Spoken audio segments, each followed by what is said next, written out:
No mucking around, enough from me. Bronwyn Bishop, carryover champ on a Wednesday, and he gets so close, but he comes back to try each and every week. We love you, Stephen Conroy.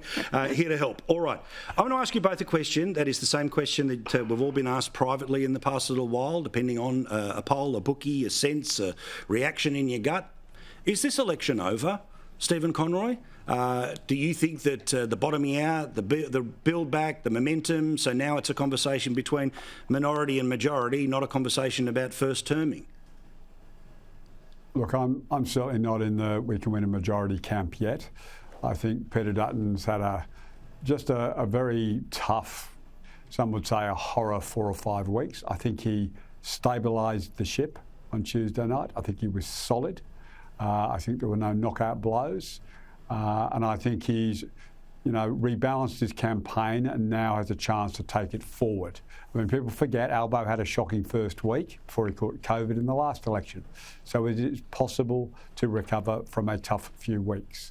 I think the polls will tighten, but I don't, at this stage, have a Labor majority. I think Labor have been favoured for the last few months to form a minority government. The question is it a big minority, meaning they need a load of independents and Teals and Greens and all together to govern, or do they just need, and they can pick and choose? But no, Peter Dutton was solid on Tuesday night. I don't think he won the debate, but he was solid, and he's got a chance now to go forward. Bronwyn, is this election over? No.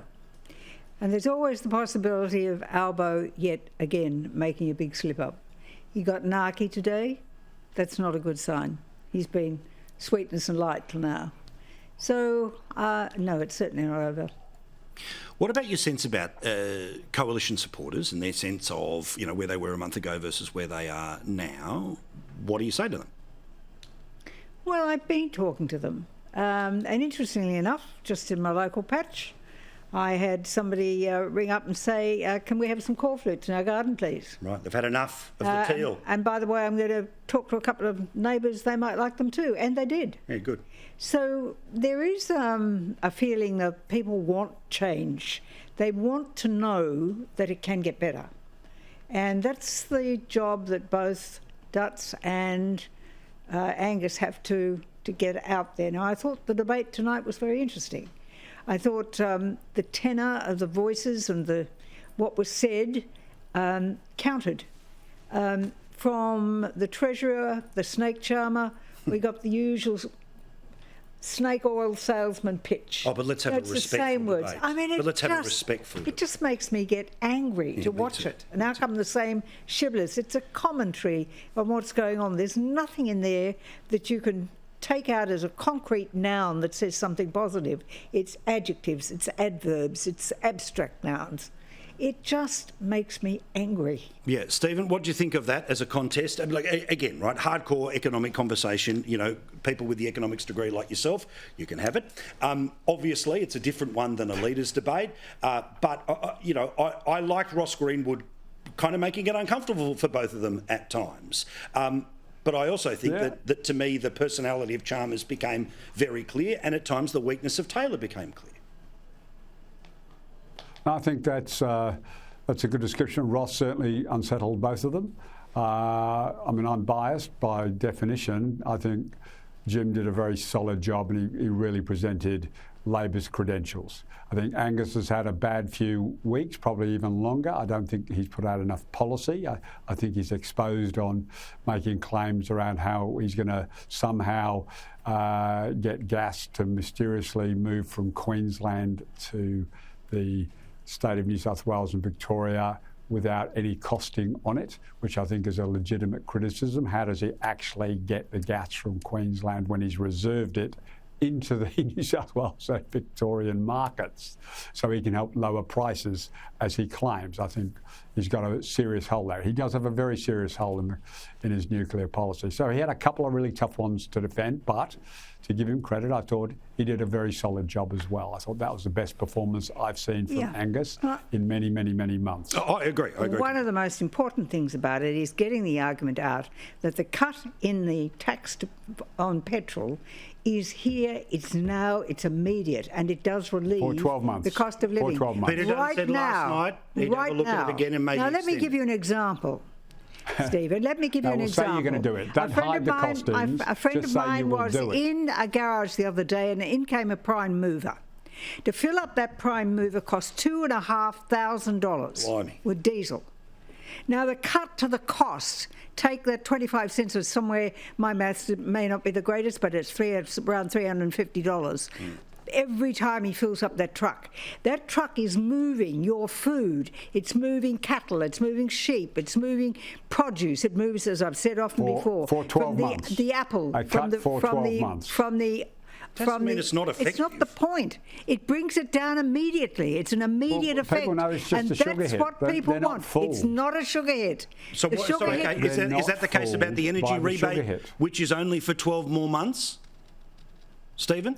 Well, we've already renewed it a couple of times. Oh, so they will renew it, but they've only got one promise for 1 year. Dutton, I got you there. Peter Dutton needs to come clean. He needs to say, if he's trying to pretend honest, he's going Stephen. to extend it, then you just need to be say honest it. that your treasurer Just say tells fibs. Yeah. So he tells big fibs. Yeah. So Chalmers 12 months versus Taylor's 12 months, Albo's 12 months versus Dutton's. All right, I want to talk about a poll, and I don't know whether you want to bet the house on this, but apparently an independent has got quite a vote, which is coming in the seat of McMahon, and there would be quite the change because Blackout Bowen would lose his seat.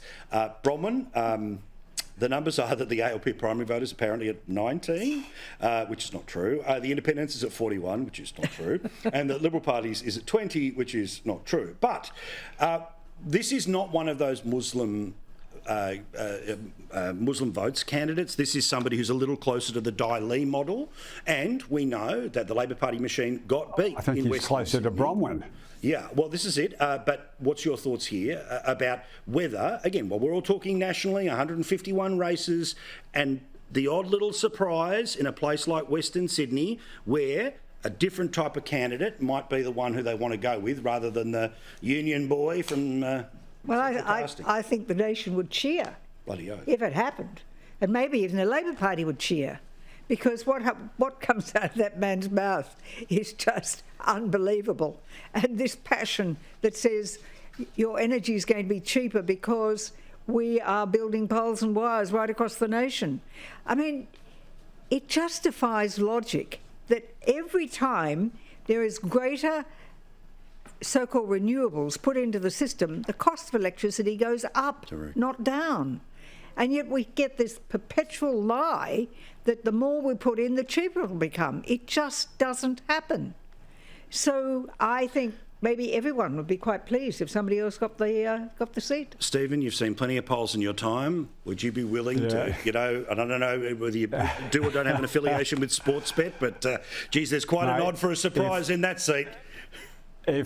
If that result happens, I will wear that jacket you're wearing on camera. Okay, this is a poll done. I think it says by text. Like text us your response. I mean, it's got to be the most unreliable poll that has turned up in some number of elections. So I think I'm safe from wearing your jacket on air, Paul. There's nothing wrong with this jacket, even though I think that you'd end up swimming in it because we all know that side by side, it's that thing very you're going to be able to wear it like an hoodie. It's very loud. Well, it is. Hey, my mates love it and I'll gladly do it. All right, now let's talk here about where we are in the state of politics. When Jacinta Price is going to get out on the road, we spoke to her on Sunday night because she is such a weapon. She is so effective. Remember, turning 60-40 yes to 60-40 no. She's been very strong. She'd be exactly the type of person I honestly believe the majority of Australians want in a cabinet sitting around helping form the policy of the nation. But wherever she goes, protesters follow, which means bullies follow. And those bullies get quite serious, and now, whenever she goes somewhere, there has to be extra police, extra security. Bronwyn, what does it say about our country that somebody who is strong gets that sort of reception? When she is not a figure of hate, she's not a figure out there sort of dog whistling on anything nasty, she just is an absolute disruption to a very comfortable system that's run for a very long time. I think there's something really different about this. Jacinta has been very passionate about the violence that's perpetrated on Aboriginal women. And she's been very critical of a particular group, which has put out a statement saying that no one should suggest that there's it's part of the culture. Now, I just wonder, would these people who are protesting against Jacinta do it against a man? Good point. Or are they doing it because she's a woman? Yep.